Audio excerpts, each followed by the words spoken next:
Myšáku, tam ne. Ne. Co ty tady? Už jsi se koupal dneska. Dneska už se koupal. To je pračka. No. Ne. Nešát. Nesmí se. No.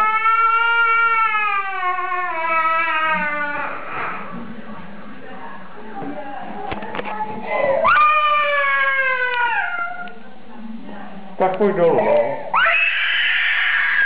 Pojď dolů.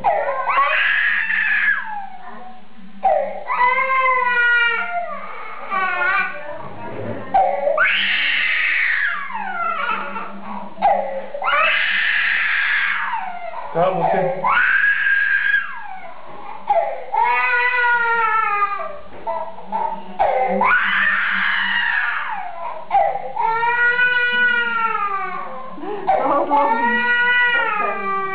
Co jsi tam dělal? No, chtěl pustit pračku.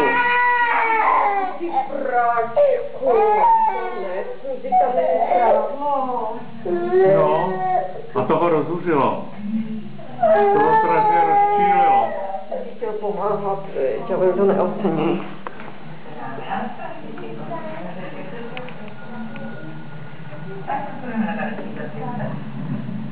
Řemeslník Bednář vyráběl především nádoby, ze které